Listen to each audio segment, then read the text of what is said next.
الناس بتكذب عليك بابتسامتها وانت مش واخد بالك، بس النهاردة هوريك ازاي تعرف. في 5 أنواع من الابتسامات، وكل واحدة فيهم بتقول حاجة مختلفة، وبعد حلقة النهاردة هتشوفهم في كل حتة. يلا نبدأ. أول نوع هو ابتسامة الشفايف المطبقة أو المضغوطة، وبتبقى كده. الشفايف بتكون واسعة والسنان مش باينة، الوش مبسوط بس كأنه مخبي حاجة. رجال الأعمال الناجحين بيستخدموها كتير جدا، وبنشوفها عليهم في صورهم في المجلات، وكأنهم بيقولوا أنا وصلت وعارف إزاي، بس أنت عليك تتخيل. والدليل على كده إن هم لما بيجوا يتكلموا في التلفزيون بيتكلموا عن الإنجازات بتاعتهم، بس تقريبا ولا واحد فيهم هيحكي لك أو هيقول لك هو وصل لكده إزاي. كمان الستات بتستخدم الحركة دي كتير جدا عشان ترفض حد بشياكة، أما الرجالة ما بياخدوش بالهم من الابتسامة دي أصلا. والنوع التاني من الابتسامات وهو اسمه الابتسامة الملتوية، ودي بتحصل لما بتبقى مثلا مجبر انك توافق على حاجة، وبتبقى بالمنظر ده. فلو خدت بالك هتلاقي ان نص الوش بيضحك والنص التاني ناشف شوية، والرسالة بتاعت الابتسامة دي بتقول جزء مني موافق او جزء مني مبسوط والجزء التاني مش مقتنع. وبنستخدمها زي ما قلنا لما بتبقى مجبر على حاجة انت مش عاوزها او مش موافق عليها او مش مقتنع بيها تماما. أما النوع الثالث من الابتسامات وهو ابتسامة الفك الساقط، ودي بتبقى إن الفم مفتوح والفك السفلي نازل لتحت شوية، كأن في ابتسامة كبيرة جوه. في ناس كتير من السياسيين بيحبوها أو بيستخدموا الحركة دي، زي بيل كلينتون مثلا اللي كان بيستخدمها في كل تصريح ليه، وده اللي خلى الناس تحس إن هو قريب منهم. كمان الجوكر في فيلم باتمان الشخصية بالكامل اتبنت على الابتسامة دي، بس مشكلتها حاجة واحدة، إنها لو اتعملت بشكل متكرر أو اتعملت باستمرار الناس هتحس إنها مسرحية. أما بالنسبة للنوع الرابع من الابتسامات وهو اسمه ابتسامة النظر من أسفل.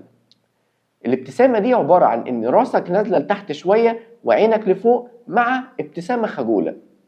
الرسالة بتاعت الابتسامة دي كأنها بتقول أنا قوي بس برضو أنا طيب.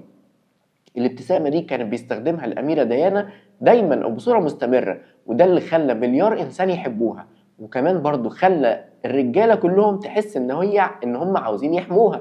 الستات كمان كانوا بيحبوا الابتسامة دي منها جدا، وكانوا بيبقوا نفسهم يعملوا زيها أو إن هم يكونوا زيها، لأن هم ما كانوش شايفينها إنها شخصية متعالية. والأطفال كمان كانوا بيحبوها جدا أول ما بيشوفوها. وبنشوف الابتسامة دلوقتي نفس الابتسامة دي بنشوفها في الأمير ويليام، بس عشان هو راجل الناس لما بتشوفه بيعملها بتفتكر والدته. والنوع الخامس والأخير من الابتسامات هو اسمه الابتسامة العريضة. الابتسامة دي يعني انت مثلا لما بتيجي تقابل حد ممكن تقابله مثلا وتلاقيه على طول بيضحك، كل ما تشوفه تلاقيه على طول بيضحك، مش شرط عشان حاجة معينة ولكن هو دايما كده. جورج بوش كان بيستخدم الابتسامة دي، والرسالة يعني الرسالة اللي طالعة من الابتسامة دي أو كأن الابتسامة دي بتقول أنا مرتاح، وكمان عاوزك كمان تكون مرتاح معايا. جورج بوش اللي هو الابن كان بيبتسم الابتسامة دي على طول، بس المشكلة إن كان في أمريكا في مناطق كانت ممكن تفهم الابتسامة دي بطريقة أو بطريقة تانية يعني مثلا جورج بوش كان من تكساس، فكانت الابتسامة دي عند الناس اللي بيشوفوه هناك معناها إن هو شخص ودود وإن ده شيء طبيعي. اما الناس اللي في نيويورك لو شافوك بتبتسم الابتسامه دي بشكل دايم او على طول شايفينك مبتسم يعني هتلاقيهم بيسالوك انت بتضحك على ايه. كمان جيمي كارتر كان بيبتسم الابتسامه دي، وعشان هو من الجنوب كان الموضوع عادي بالنسبه لهم، اما الناس اللي كانوا في الشمال كانوا دايما فاكرين ان هو مخبي حاجه عليهم.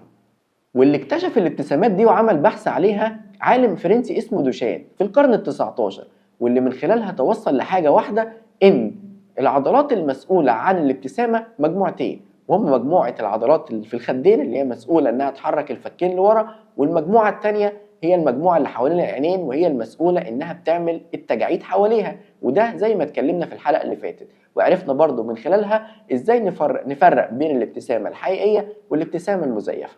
ودلوقتي بعد ما عرفت انواع الابتسامات الخمسة نيجي للسؤال الاهم، الابتسامة تأثيرها ازاي في الحب والعلاقات العاطفية؟ وكمان ليه البنات بتنجذب للشخص اللي بيضحكها اكتر؟ وهل الموضوع وراه علم ولا لا؟ كل ده هنعرفه في الحلقة الجاية.